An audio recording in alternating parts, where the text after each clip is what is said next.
వేణుగోపాల్ రెడ్డి గారు, లక్ష్మణ్ రావు గారు, బీటీ నాయుడు గారు, వెంకటేశ్వర్ల గారు ఇష్యూ గురించి మాట్లాడారు అధ్యక్ష. ప్రధానంగా ఎన్డీఏ ప్రభుత్వం అధికారంలోకి వచ్చే ముందల చాలా స్పష్టంగా ఎంతమంది బిడ్డలు ఉంటే అంతమంది బిడ్డలకి ఇస్తామని హామీ ఇస్తాం జరిగింది. ఆ హామీకి మేము కట్టుబడి ఉన్నాం.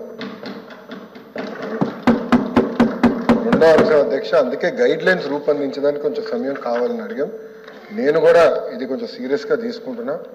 మంత్రులందరితో కూడా మేము చర్చిస్తున్నాం. గతంలో జరిగిన లోటుపాట్లు జరగకూడదనేది మా లక్ష్యం. మీరన్నట్టు గతంలో 15,000 రూపాయలని, తర్వాత అది కాస్త నెక్స్ట్ ఇయర్ 14,000కి అయింది, తర్వాత 13,000కి అయింది. 1,000 రూపాయలు టీఎంఎఫ్ అన్నారు, ఇంకో 1,000 రూపాయలు ఎస్ఎంఎఫ్ అని అది డబ్బులు తీసుకుంటాం జరిగింది.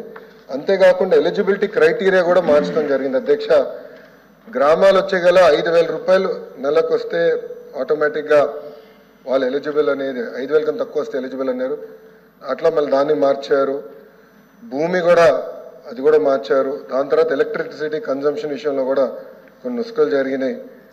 ఇంతేకాకుండా పాదయాత్రలో కూడా నేను అనేక మందిని కలిసినప్పుడు వాళ్ళు చాలా స్పష్టంగా మేము ఇప్పుడు అప్పు చేసి ఒక 4-వీలర్ 4th హ్యాండ్ బండి కొన్నాం అంటే 30,000 రూపాయలు 40,000 రూపాయలు పెట్టి ఒక స్కార్పియో కొనుక్కున్నాం. ఇమీడియట్గా తీసుకున్న వెంటనే మా తెల్ల కార్డు పోయింది, దానివల్ల మాకు రావాల్సిన సంక్షేమ కార్యక్రమాలన్నీ పోయినాయని వాళ్ళు నాకు చెప్తాం కూడా జరిగింది. ఇది కూడా మేము డిస్కస్ చేస్తున్నాం. ఎందుకంటే గ్రామ సచివాలయ, వార్డు సచివాలయాలు స్వామి గారి కింద ఉంది, మళ్ళీ ఆర్టీజీ నా కింద ఉంది. మీ ఇద్దరం కూర్చుని డేటాని కూడా ప్యూరిఫై చేయాలి, పకడ్బందీగా ఇది అమలు చేయాలనేది లక్ష్యంతో మేము చేస్తున్నాం అధ్యక్ష. సో మీకు ఎలాంటి సందేహంలా అవసరం లేదు. అర్హులు ఎంతమంది ఉన్నా ఇవ్వాలనేదే ఎన్డీఏ ప్రభుత్వం లక్ష్యం. అది మేము సాధిస్తాం. రెండోది, ఇది బోత్ ప్రభుత్వం ప్రైవేట్ పాఠశాలలకు వెళ్ళే విద్యార్థులకి వర్తిస్తుంది. ఇంకో పక్కన పెద్దలు అన్నట్టు అధ్యక్ష 2019 నుంచి 24తో పోల్చితే ప్రభుత్వ పాఠశాలలో సుమారుగా 72,000 మంది విద్యార్థులు తగ్గారు అధ్యక్ష. ఇది కూడా మేము చర్చిస్తున్నాం. ఎందుకంటే నాడు నేడు కార్యక్రమం ద్వారా వేలాది కోట్ల రూపాయలు ఖర్చు పెట్టిన విషయం వాస్తవం. కానీ ఎందుకు విద్యార్థులు తగ్గారు? గత ప్రభుత్వం సిబిఎస్ఈ తీసుకొచ్చింది. సిబిఎస్ఈ మళ్ళీ బోర్డ్ ఎగ్జామ్స్ అని పెట్టారు. తర్వాత ఐబీ గురించి ప్రస్తావించారు. టోఫుల్ గురించి కూడా ఒక ప్రశ్న ఉంది, దాని గురించి కూడా మాట్లాడతారు. కానీ నిర్ణయాలు తీసుకున్నప్పుడు, విద్యా రంగంలో నిర్ణయాలు తీసుకున్నప్పుడు చర్చించాల్సిన అవసరం ఉంది. యూనియన్లతో మాట్లాడాలి, ఉపాధ్యాయులతో మాట్లాడాలి, అందరినీ కూర్చోబెట్టి ఆమోద్యమైన పరిష్కారం వెతకాల్సిన అవసరం ఉంది అధ్యక్ష.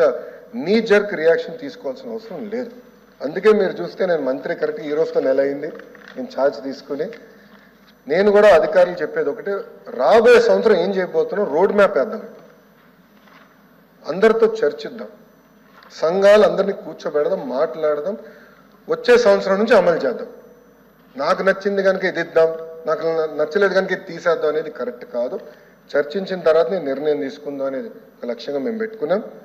పెద్దలు వెంకటేశ్వర గారు అన్నట్టు వాస్తవం, ప్రభుత్వ పాఠశాలలో అడ్మిషన్స్ తగ్గుతున్నాయి అంటే ఎలాంటి సందేహం లేదు.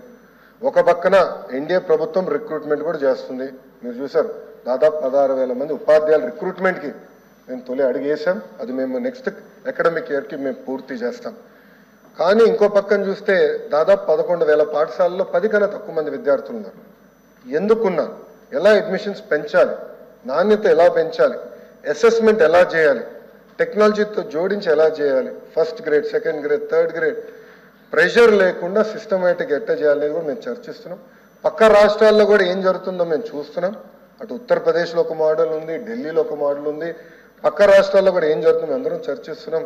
అధికారులు కూడా ఒక టీం వేసాం, వాళ్ళు కూడా వెళ్ళి చూస్తున్నారు. వాళ్ళు నివేదిక ఇచ్చినా నేను కూడా వెళ్ళాలనుకుంటున్నా.